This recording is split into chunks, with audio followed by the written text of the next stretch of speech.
Hi there. You scared the hell out of me. The attic. Most homeowners almost never go up into it, and some of us practically live up here. In this particular instance, I have to go up here to rewire some lighting so that I have power over by my workbench.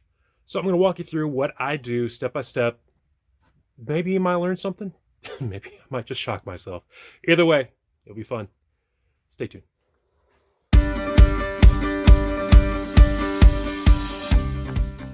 First things first, when it comes to going up into your attic, make sure that you have a ladder positioned directly below the hole, so you can find it with your foot even if you need to.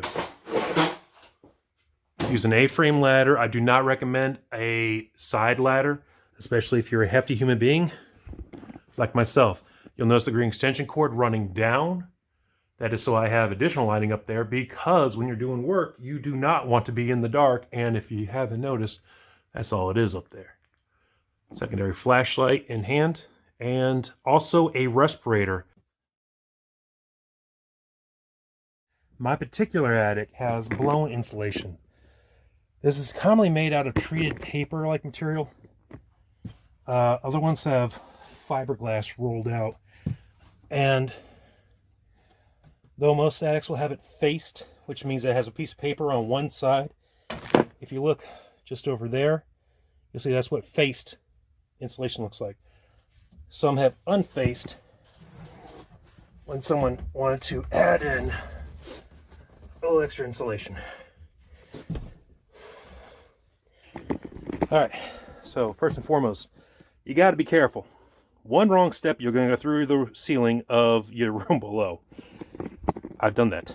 If you look right here, those are the studs that go along the top. We also have all the support beams holding everything together. Now, if you lay down plywood, it'll disperse your weight. I used a metal grate there because I'm a big guy. Now, this particular project is going to require a little bit of electrical work. Now, I'd never recommend doing electrical work unless you're a trained professional. I am not. But I could not afford a trained professional. So, as with everybody else, short of surgery, I'm going to go ahead and try to do it myself without frying myself. Now, there's some practical steps to take, and that's why I'm doing an instructional video, so that you see practical steps. I'm not claiming anything beyond that. So, practical stuff. This right here runs power to the garage door opener, and you can see where the power goes up to that thing. Currently live. I am not going to play with that thing while it's live. I'm going to turn that off ahead of time at the breaker. But to make sense of what we're doing, before I make you too dizzy, I have to establish where I'm going to run wire. Now I have Romex 14-2 wire that I'm just going to run from point A to point B. I already made a nook over here of where I'm going to be putting my electrical box. Now, the electrical box is going to be mounted to the ceiling, so you'll be able to see the plug is going to go up through the ceiling of the other room, just like the garage door opener. Why didn't I run it down the wall? Very simple. I don't want to drill through the studs. That could be a problem. Now, if you're up in your attic for the first time, important things to look at. One, what's the condition of my insulation? Did anybody leave other stuff up here? Guess what I found? Grates for the air vents, Christmas material, old vinyl siding, a bag of some sort, we shall call it the bag of mystery, layer of insulation, and balusters for the staircase. Now, second thing you want to do, double check for any type of weird sources of light. Now, you'll see it on the corners. That's normal. That's actually just the top coming down. But a smart thing would be to check also where you have the vent up here. Now, be careful as you're going through. Make sure you distribute your weight evenly as much as possible.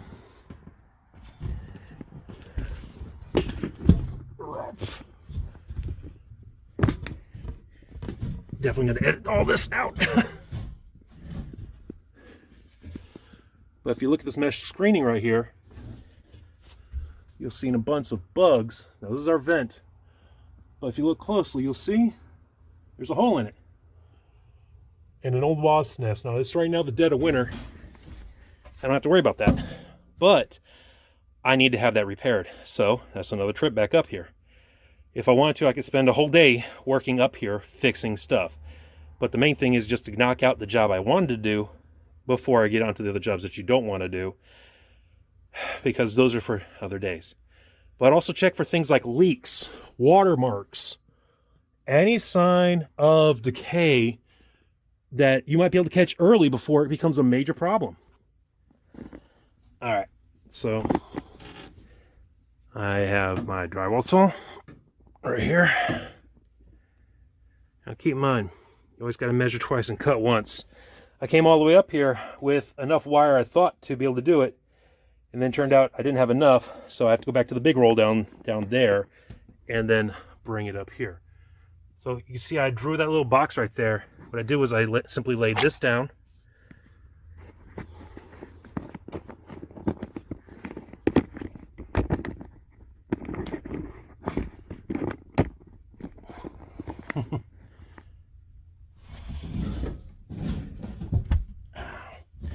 I simply laid the box down and drew the box around it, so that I know what I'm going to do.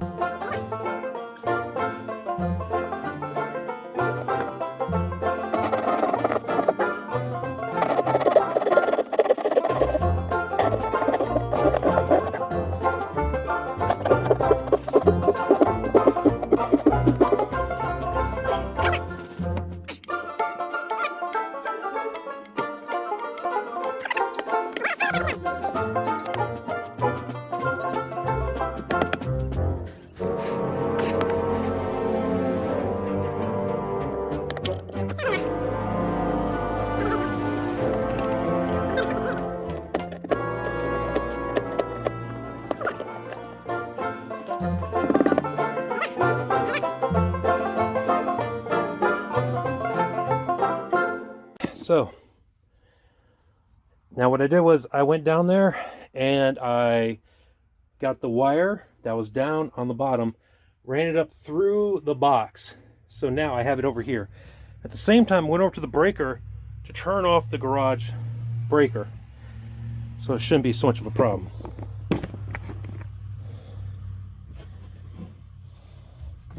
Now I have a choice to do, which is to either run this line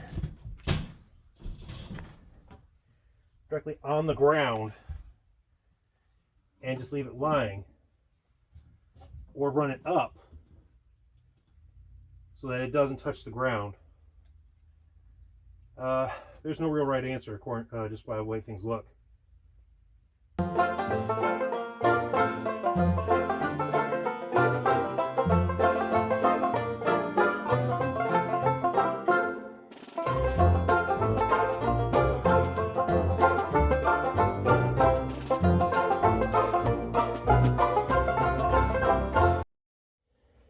All the way up. Now I've got plenty of slack room.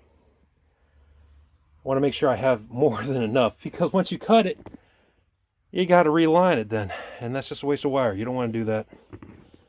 So make sure that you have more than enough.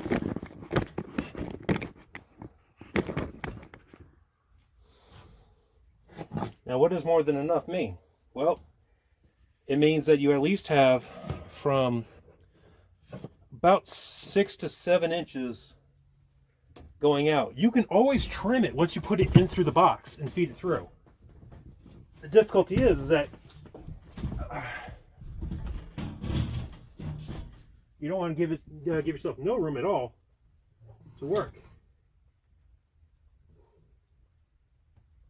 So I just snip the wire. I'm going to run it through the top of the box.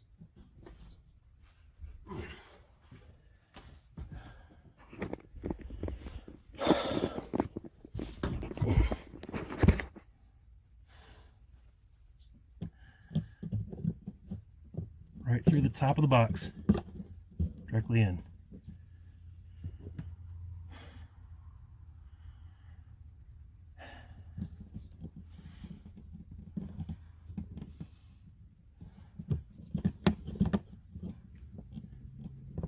should be plenty good.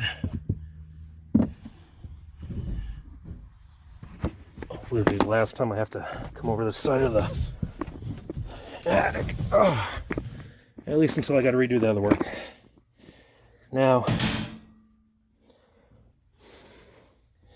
as you can see, this 2x4 right here, I think the wisest decision I can do is probably, instead of just leaving it inside the insulation, run it through the V's right here. This way I can track what I'm doing.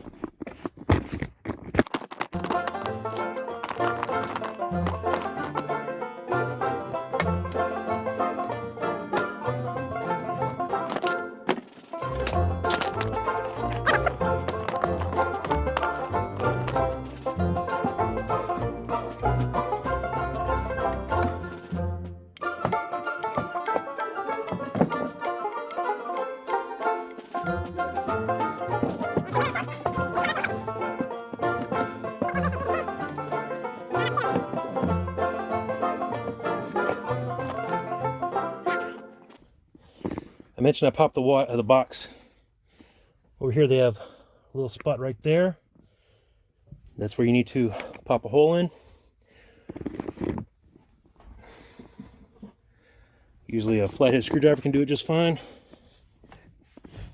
Once you feed the wire in through the box right there, the rest of the work is down on the bottom, luckily. Alright, say goodbye to the attic for a minute. When it comes to these type of actual outlets, the brass side is the hot side. Now the hot side is the black wires of the Romex. Now this is called 14-2 because that's the gauge of the wire, and there is 2 lines to it. I don't know if you ever knew that before, but again, brass side is hot, the power side, silver side is neutral. Now, once again, going over the design of this thing, that's the ground right there.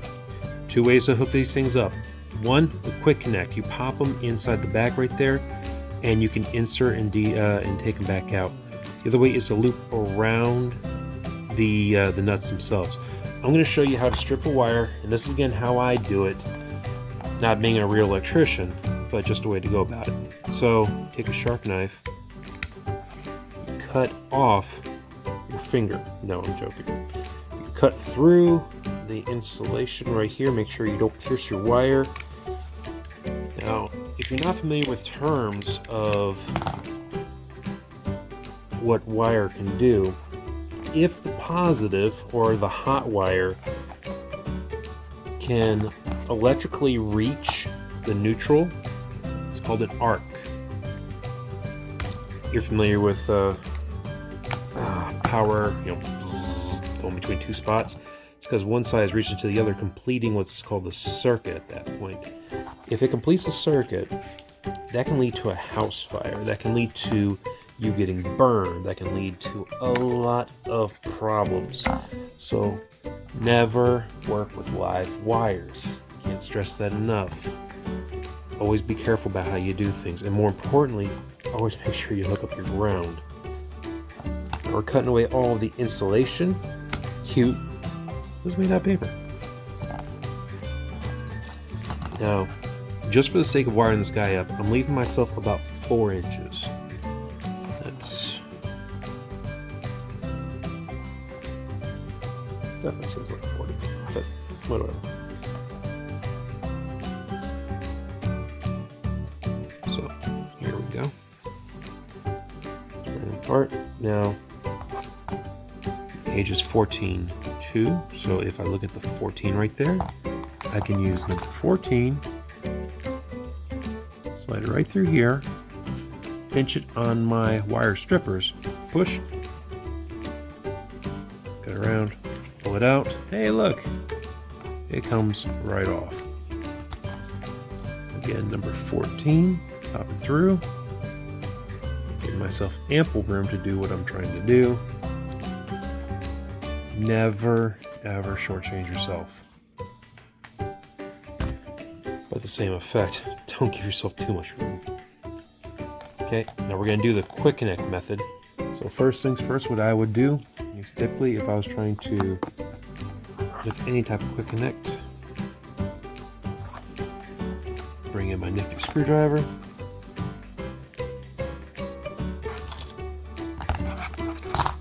And I actually take the wire, put pressure at the end, twist it around the screwdriver first. Makes a happy little loop. Neutral goes on. Pull it through, make sure it lines up directly. Once you got it, tighten the nut down. Always ground your line first, make sure it's firm. Second thing, now this is the quick connect method. You take the wire. You just remember, brass is hot, so all you have to do is insert it into the circle in the back, that little hole. It's solid. All I have to do is insert it into the circle right there. Boom. Solid. Done. And this would complete the circuit. But if that's not good enough, put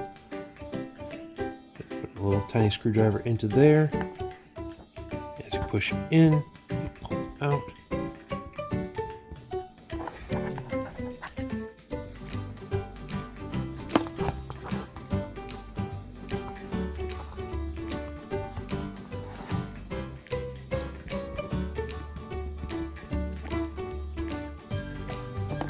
Nothing makes you seem like you know what you're doing more than when you screw up.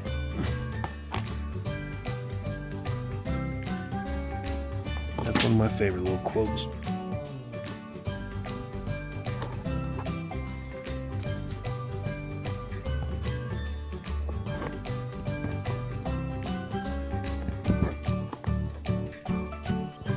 Now you gotta really jam that thing into its guts to get it out.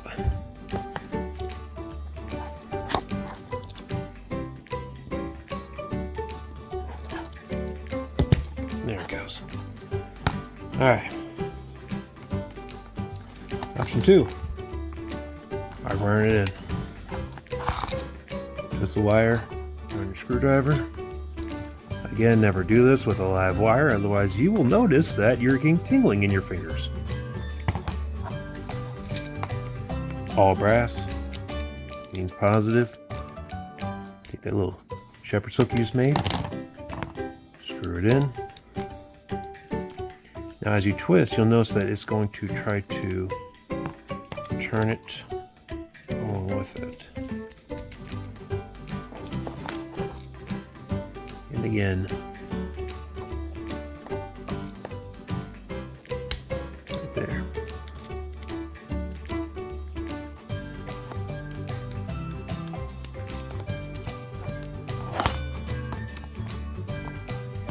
Make sure you're getting a good solid connection and that they are not touching in any way, shape, or form. And that is how what I'm going to do up in that box is going to be done.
before you ever start doing any type of electrical work on a current existing outlet, make sure you go through your garage opener number 18. Number 18 is off currently.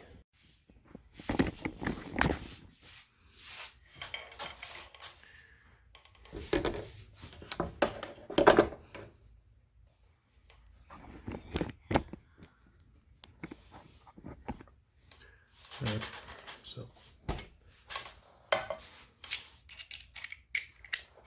flathead screwdriver.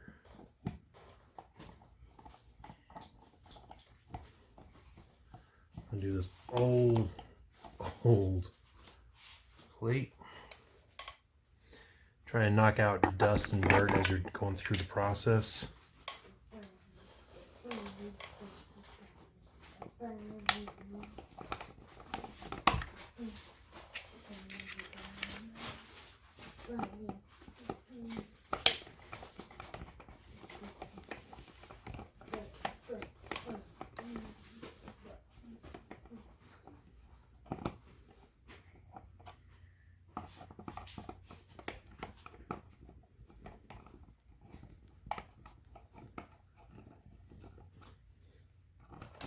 You can see when they were doing construction, they just simply marked off where the plate's going to go when the box went through.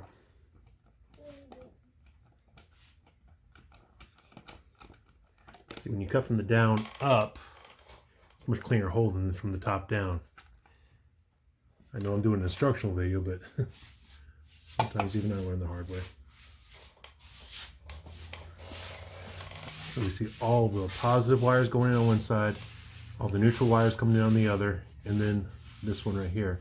What's going on is that this is continuously running the chain, which could be leading to anywhere. It could be the other outlet way over there, it could be all that. So important thing is, it's not interrupt the chain, but just mirror up to it. Now up here on the tippy top, I can see a little bit of my wire.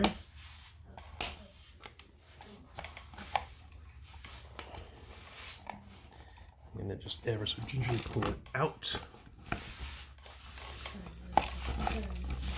through the hole.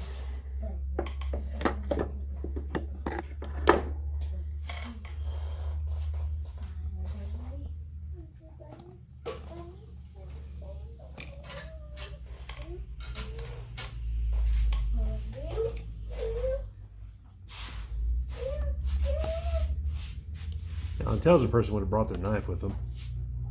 Or thought ahead. I did not.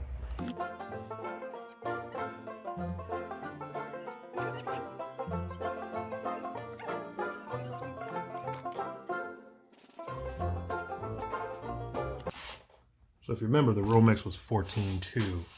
Now on here, if you look, it'll actually say a 14 on the gauge. So that's what you're supposed to be shooting for. The lower the gauge, the bigger the wire.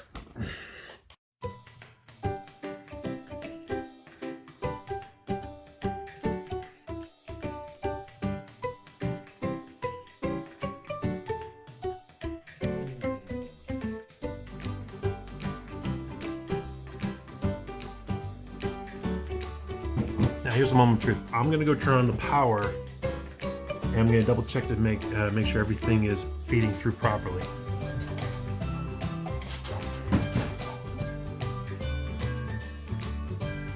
This is a live current detector. If it turns red, I have live current. Now look at that. Perfect. And I'll check the other ones, and then we'll be done on this.